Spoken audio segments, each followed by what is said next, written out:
अज्ञान से ढके हुए, अंदर विचारों का अंधकार, बाहर है व्यवहार का अंधकार। और प्रकाश कैसे हो? तो राम नाम मणि दीप धर, जी हृदय हेरी द्वार। ये मुख क्या है? देखो जो हार्ट है ये अंदर का अंग है, फेफड़े हैं अंदर के हैं, लीवर अंदर है, और ये हाथ पांव, ये बाल, ये नाक, ये आंख, ये कान, ये सब बाहर है। कौन सा ऐसा अंग है बताओ हमारा जो ना अंदर गिनती उसकी है ना उसके बाहर के अंगों में गिनती?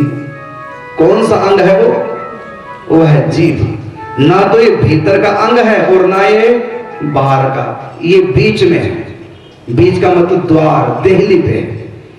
तो इस जीभ के ऊपर, इस द्वार के ऊपर, इस देहली के ऊपर राम नाम की मणि जलती हुई दीपक रख दो तो भीतर बाहर उजियाला हो जाएगा। इसलिए कहा कि राम नाम मणि दीप धर, जी ह देहरी द्वार, तुलसी भीतर बाहर हूं, जो चाहसी उजियार। कई लोग, एक आज कोई कह रहे थे कि कोई ऐसी कुछ बताओ जो मेमोरी बढ़ जाए। कुछ भी करने की आवश्यकता नहीं, भजन करो, ऐसी मेमोरी बढ़ेगी, ऐसे दिमाग वाले हो जाओगे कि बड़े बड़े वकीलों को भी पछाड़ दोगे। भजन करने वालों में इतनी बुद्धि आ जाती है। कबीरदास जी कौन से स्कूल में गए थे बोलो जरा? एक दिन भी पाठशाला में नहीं। सूरदास जी कौन से स्कूल में पढ़ने गए थे? और क्या क्या लिख गए कबीरदास जी? कबीर के दोहे अच्छे अच्छे अर्थ लगा सकते। लोग कबीर के दोहों पे कितने पीएचडी करते हैं, कबीर के दोहों पे। और किसने लिखे? तो अनपढ़ ने। इतना दिमाग कहां से आया? नाम जप, प्रभु का नाम। भीतर बाहर दोनों तरफ प्रकाश हो, प्रभु के नाम का आश्रय हो, संतों का साथ, अंदर बाहर प्रकाश।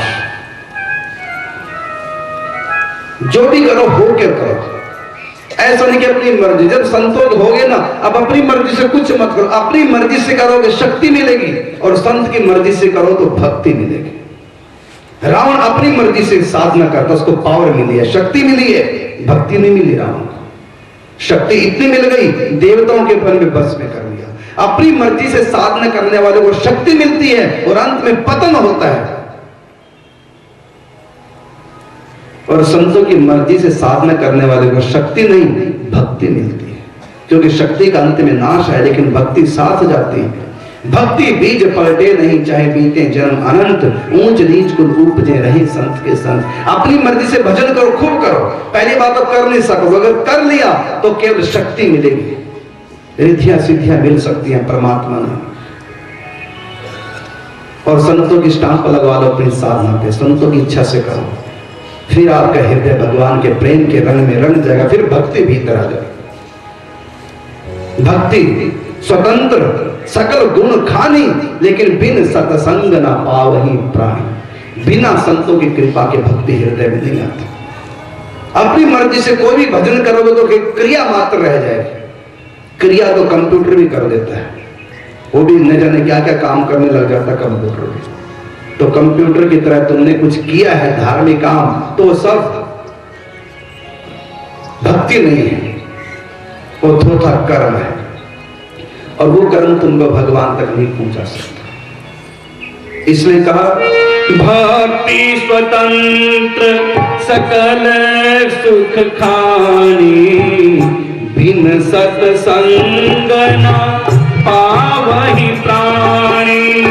भक्ति स्वतंत्र सकल सुख खानी, बिन सत्संग न पावहि प्राणी। गिरिजा संत समागम सम न लाभ कछु आन, बिन हरि कृपा न पावहि गावहि वेद पुराण। सबसे ऊंचा लाभ है, मृत्यु नजदीक आ रहा, घबरा रहा, परेशान है, और जो सत्संग मिला तो भगवान की कथा सुनाते जा रहे हैं, सुनते जा रहे हैं, और मन मस्त हो गया, भगवान की भक्ति में लग गया। मेरी कोई रानी थी, मेरा कोई बेटा जन्मेजय था, मैं कभी राजा था, मेरी राजधानी थी, ये सब कुछ थी में बदल गई। मैं राजा नहीं हूं, बस मैं कृष्ण का हूं, कृष्ण मेरे। और भगवान ने मन लगाया, एक एक करके भगवान के 24 अवतारों की कथा सुनाई। और ये अवतार कहां हुए थे? सृष्टि में सबसे पहले भगवान ने अवतार लिया था संतों के रूप में। सनत, सनंदन, सनातन और संत कुमार, ये 4 ऋषि हैं। ये कौन है? ये भगवान के अवतार हैं। मन, बुद्धि, चित्त और अहम भगवान के 4 अंतःकरण चतुष्टय ने सनकादिक ऋषियों के रूप में अवतार लिया। मन, बुद्धि, चित्त और अहम, जो भगवान के अंदर मन, बुद्धि, चित्त है, उन्होंने ही संतों के रूप में जन्म लिया है। ये भगवान के अंतःकरण है संत। और गीता में भगवान ने कहा, मई तेतेसु चाप्यहम, मैं संतों में हूं और संत मुझ में है। जैसे बर्फ का एक गोला पानी में तैर रहा है, तो हम ये कह सकते हैं कि पानी में बर्फ है और बर्फ में पानी, क्योंकि बर्फ पानी से ही बनती है। तो बर्फ में पानी और पानी में बर्फ, ऐसी संतों में भगवान, भगवान में संत। तभी तो कबीर ने कहा, सब घट मेरा साइया, खाली घट नहीं कोई, बलिहारी व घट की जा घट पर घट होए। और ये प्रकट कहाँ है? तो चीर के छाती बोले अपनी पवन पुत्र हनुमान, मेरे मन में बसे है राम, मेरे तन में बसे है। गर्भवती स्त्री को कोई रोटी खिलाए तो 2 को खिलाने का पुण्य लगता है, क्योंकि उसे गर्भस्थ जो शिशु है उसके पास भी आहार पहुंच जाता है। इसलिए कहा संतों की सेवा।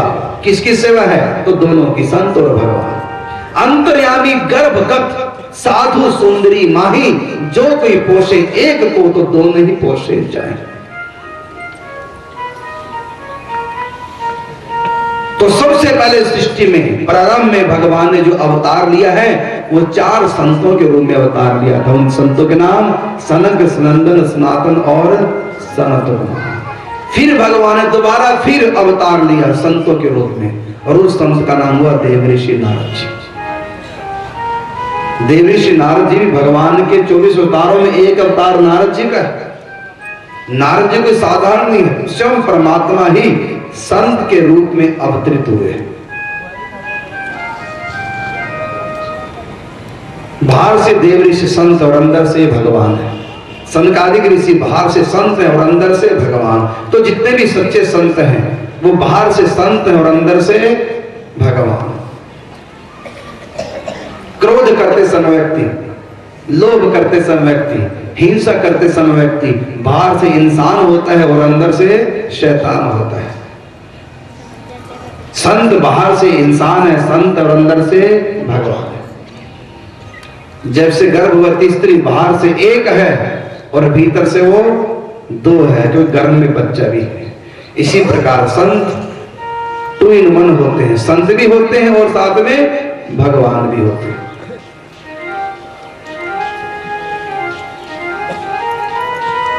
तो भगवान ने दूसरा अवतार लिया देवऋषि नारद जी के रूप में, और तीसरा भगवान ने अवतार लिया ब्रह्मा के रूप में। ब्रह्मा अवतार है शुक्र, सुमर, सफेद रंग के सूर के रूप में स्वयं भगवान नारायण ने अवतार लिया। भगवान के अवतार कई प्रकार के होते हैं, अंश अवतार, कला अवतार, अंश अवतार, आवेश अवतार, गुणावतार और पूर्ण अवतार। ये सब भगवान के अवतार हैं, अनेक प्रकार के। लेकिन ये पूर्ण अवतार नहीं है। संत कौन है? ये कला अवतार है। कला किसको बोलते हैं? कला का मतलब आर्ट। कला का मतलब आर्ट, हुनर। इंसान में 7 कलाएं होती हैं और संतों में 9 कलाएं होती हैं। 7 कला तक इंसान कहलाते हैं। 7 के बाद 8वीं 9वीं कला किसी में आ जाए फिर उसको भगवान कहने लग जाता है। फिर वो आत्मा नहीं रही, फिर वो महान आत्मा हो गया, अर्थात महात्मा। फिर वो पुरुष नहीं रहा, वो महापुरुष हो गया, क्योंकि उसमें पुरुषों से अधिक 2 कलाएं आ गई। जो चौपाए हैं, गाय भैंस आदि, इनमें 5 कलाएं होती हैं। पक्षियों में 4 कला है, कीट पतंगों में 2 कला है, वृक्षों में 1 कला।